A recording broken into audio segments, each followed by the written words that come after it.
everyone, and welcome to your weekly horoscope for Monday the 1st of July going through until Sunday the 7th of July 2019. I'm going to give you your weekly horoscope, and what I've done is I've looked at what relationships the planets form with one another in the sky this week and how that energy is going to affect us here below on planet Earth. As above, so below. That's what astrology is based on.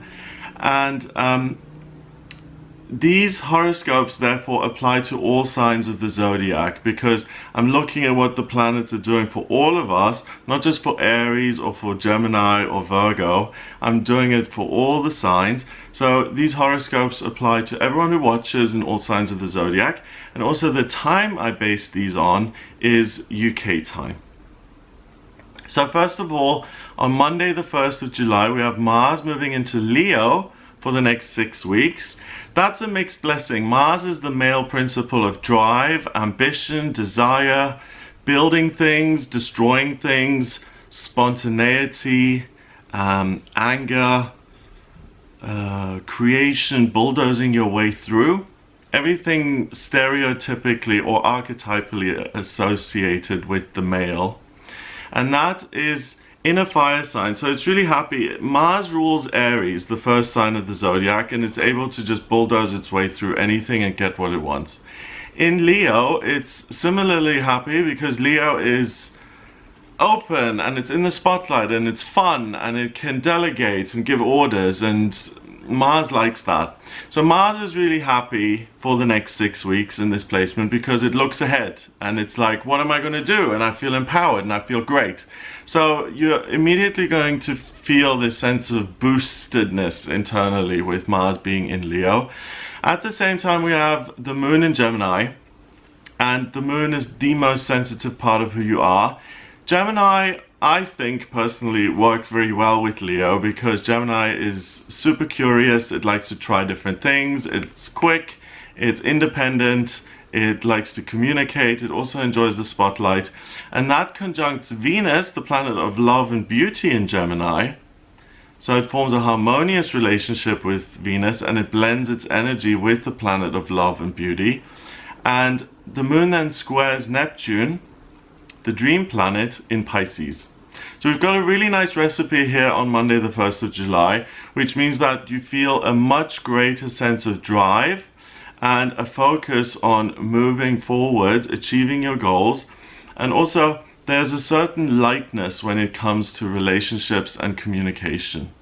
So enjoy this day. It's really a good time to make deals with other people, to sign contracts, to propose, to decide to move in with someone else, to make any kind of plans that are going to have a physical, tangible effect on your life, especially if it involves other people.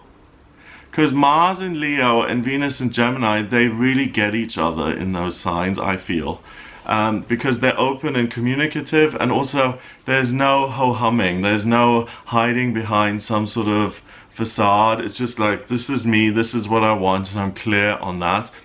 And I'm willing to go through the door with you, holding hands side by side, so that we can make our life better. The key word being we. Now that's all stopped and things come to a screeching halt on Tuesday the 2nd of July because we have the moon going into Cancer at 1 in the morning, but it doesn't just go into Cancer. At 8:17 in the evening UK time, we have a total new moon solar eclipse in Cancer happening, and it's an eclipse that's on the north node. So an eclipse is when the new moon is interrupted. Okay, so it's a total solar eclipse, so it blocks out the sun. And when it's on the north node, it pulls lots of energy in, and because of the interruption, the energy of the new moon in Cancer lasts for about 6 months. So it's a really important event. I'm going to make a separate video on this straight after this video, so have a look at that. But basically what the new moon in Cancer is the sun and the moon sit together. They blend their energies together. and the moon is totally pitch black. And it pulls loads and loads of Cancer energy in, and it gets ready for its next monthly cycle. And it plants seeds of intention. It kind of says, this is what I want to do. This is what I'm interested in for the next 30 days. And this is the fuel that I'm going to use to move through the next month, or the next 6 months in this case. So Cancer is about nurturing other people. It's about putting yourself last. It's about love and taking care of other people who need care. It's about being creative. It's about being spiritual. It's about being imaginative and doing all of those things that you can do in the here and now. It's not like Leo or Sagittarius who want to rush around and do things and explore the world. Cancer can exist in the here and now, and it can deal with what's going on and the people in your life. So this sense of moving forward that you had on Monday kind of comes to an end here with this total solar eclipse in Cancer, because it just pulls loads and loads of nurturing, loving, selfless energy into your chart.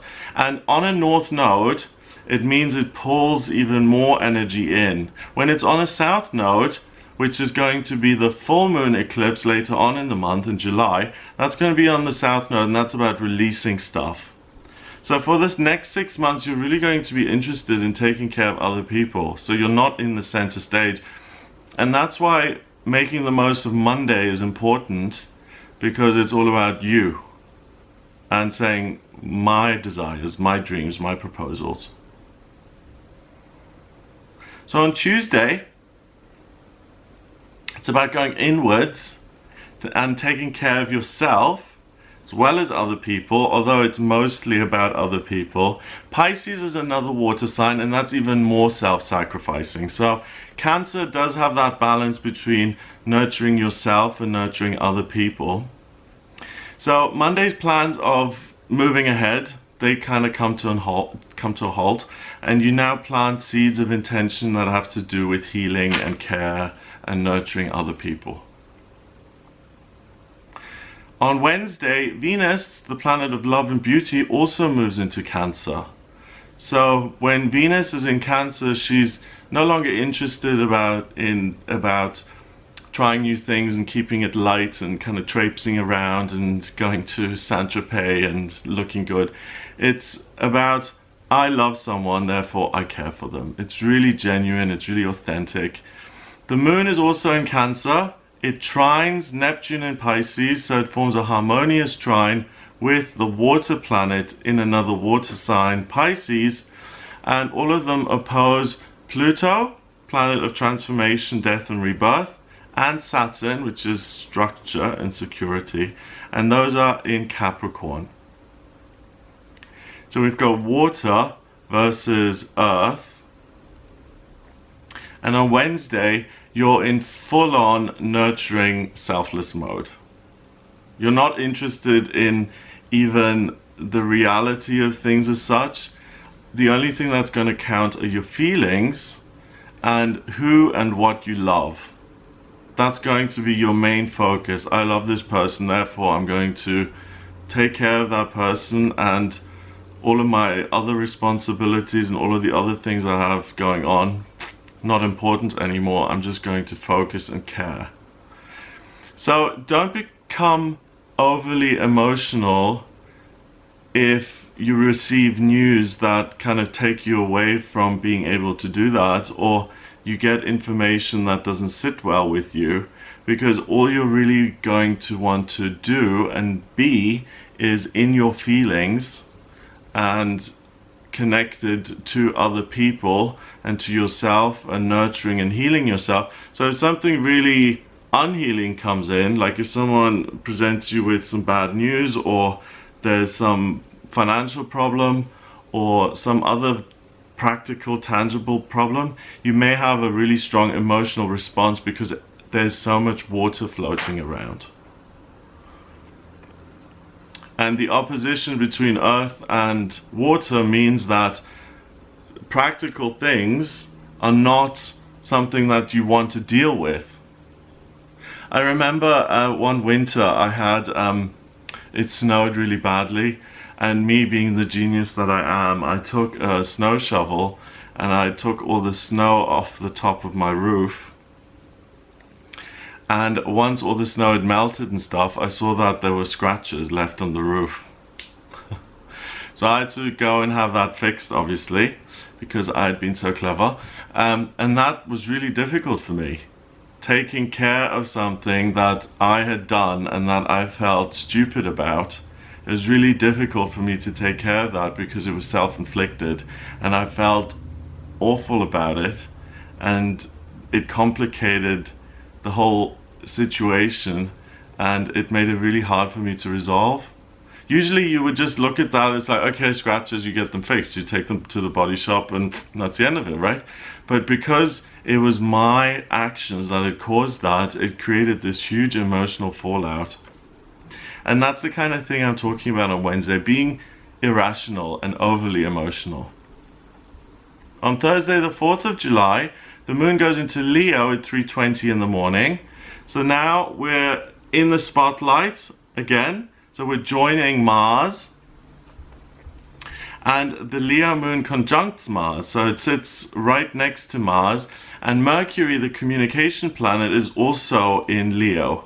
So we're switching it up now completely from Wednesday to Thursday, going from earth and water totally into fire. So get ready to turn a corner here on Thursday because it's a totally different energy. So by the way, 4th of July, I think in the States that's a public holiday, so happy 4th of July. And it is the best day of the week to celebrate and to enjoy yourself, to take the day off, to take a trip or to organize a party. The atmosphere is going to be fiery, it's going to be sizzling, it's going to be exciting, passionate, full of fun, spontaneity.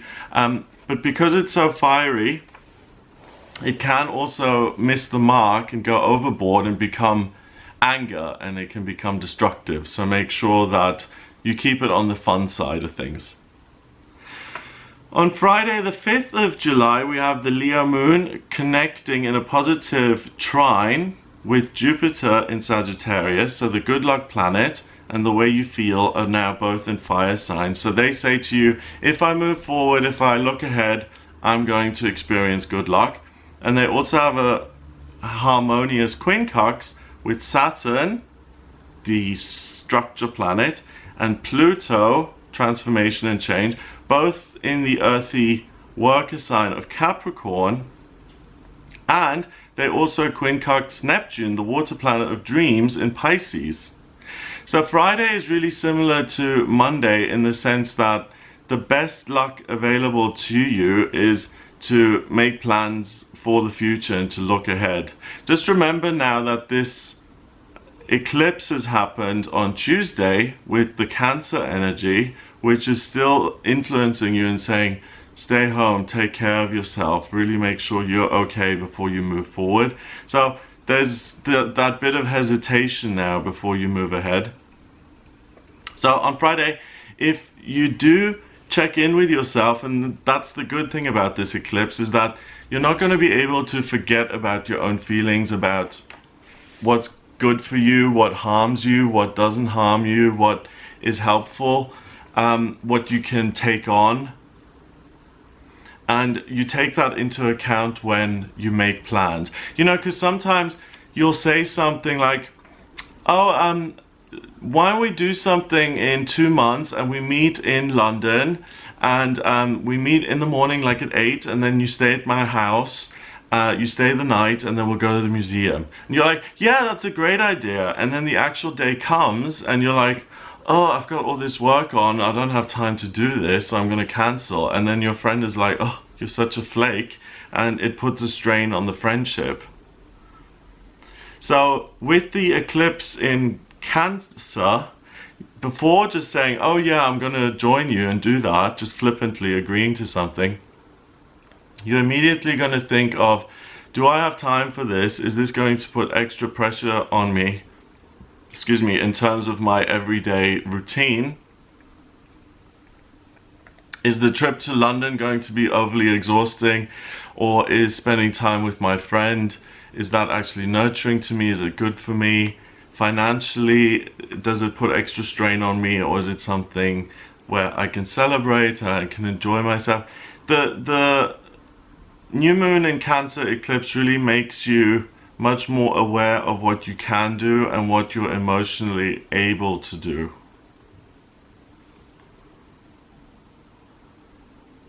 So on Friday, if you want to make changes to your work, your personal relationships, to sign contracts, to look to the future, to do anything that has to do with future events, it's a really good day to do that. One, because it's similar to Monday. It's all about moving forward with a sense of excitement and passion. Second of all, you've got Cancer helping you, saying this is a good thing emotionally that's going to be doable. You're going to emotionally be able to show up for this, and you're going to be able to do it. Plus, Mercury, the communication planet, goes into retrograde on Sunday the 7th. So the way you think and the way you look at things and dotting the I's and crossing the T's becomes much more important from Sunday the 7th onwards, because Mercury in retrograde makes communication more difficult. So use Friday as another great day to sign that contract, or to say, yes, I will do this, to make a commitment. On Saturday the 6th of July, we've got the moon moving into Virgo at 4:26 in the morning. And Virgo is an earth sign, so it's practical, it loves to analyze information, it's quite serious.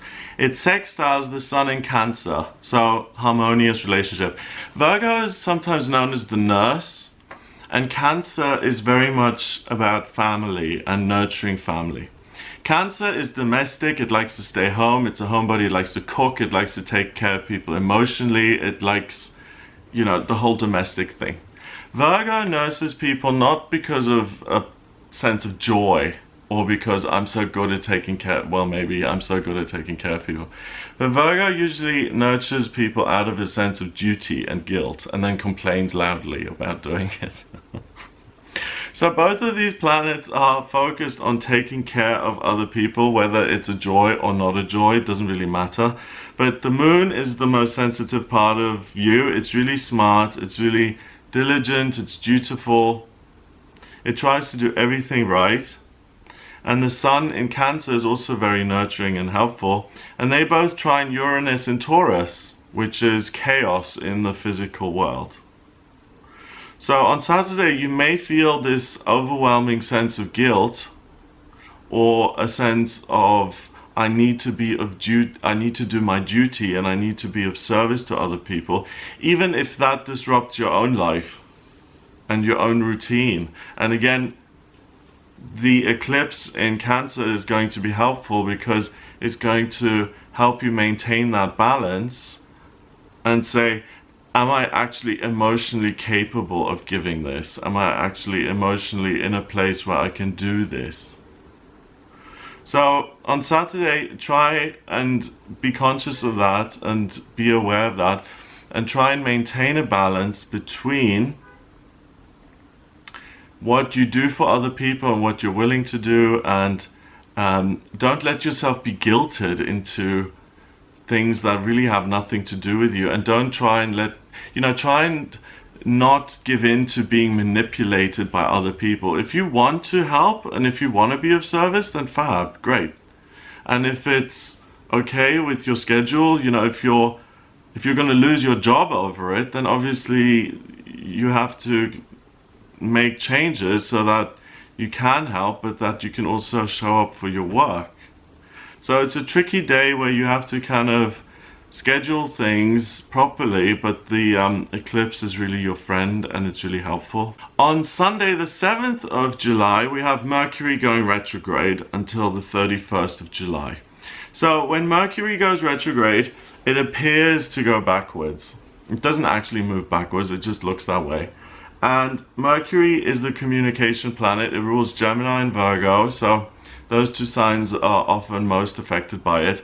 And Mercury retrogrades can be positive or not so positive. The negative things about them are usually just the usual communication issues like computer problems, things taking longer than they usually do, you know, admin work taking much longer, communication systems being down, miscommunication when you talk to other people, things like delays with transportation, and especially if transportation and communication are combined, so getting your boarding pass and your baggage and going to the bag claim and your bag has been lost and all of that kind of thing. That happens a lot more during a Mercury retrograde because it's just organization and the way things run.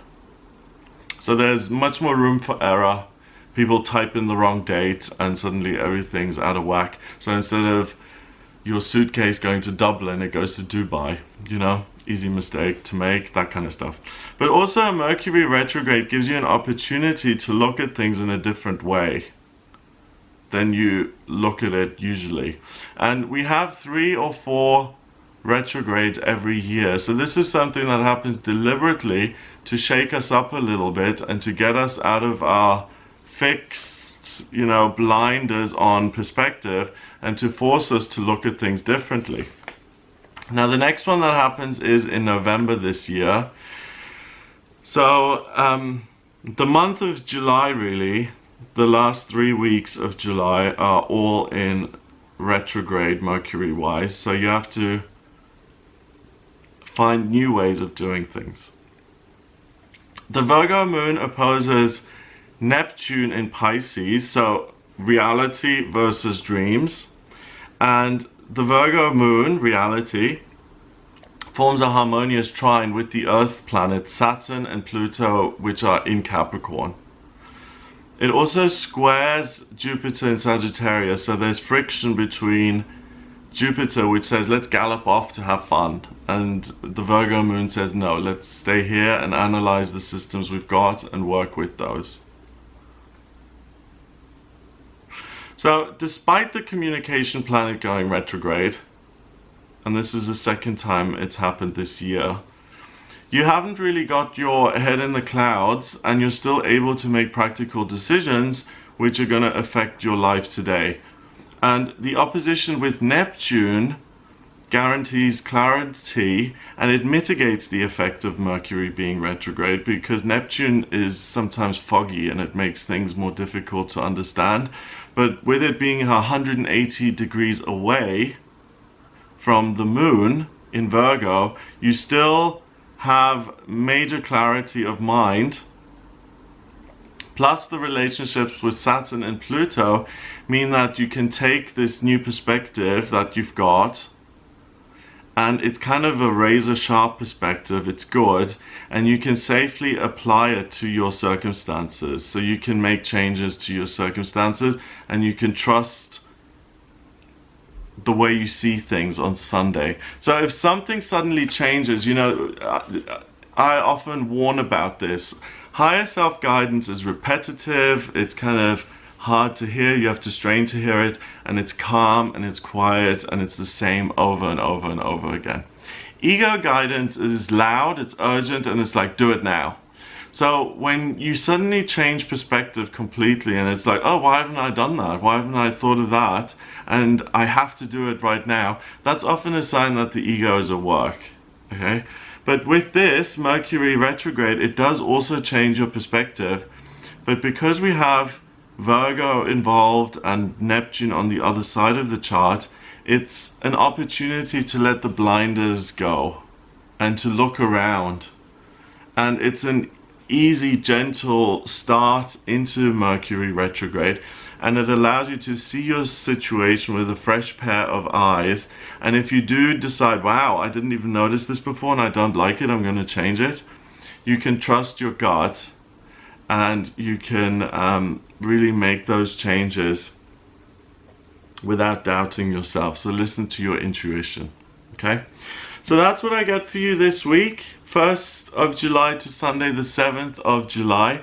I hope you have a wonderful, wonderful week. If you would like a personal reading with me, then please get in touch via my website. It's gregoryscott.com. Click on the readings tab to order your reading.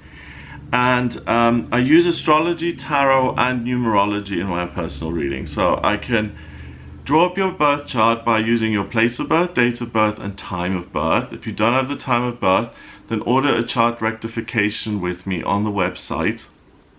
I can then, through a process, you give me 10 or more life events that have happened to you, and I can work out the exact time of birth that you came into the world. And then I have a blueprint of your soul. I have a snapshot of the sky at the moment you were born, and it shows me everything about you: your life purpose, your vocational aptitudes, your strengths, your weaknesses, what's destined for you in certain areas, so love and health and looks and money, and also where you have a choice, where you can really change your finances and how you can make changes to your romantic situation and how you can heal certain things, and whether meditation is useful and what kind of meditation, and on and on and on. So I can answer any questions you may have, if you do have any. So do get in touch with me for a personal reading. So that's it for the weekly horoscope.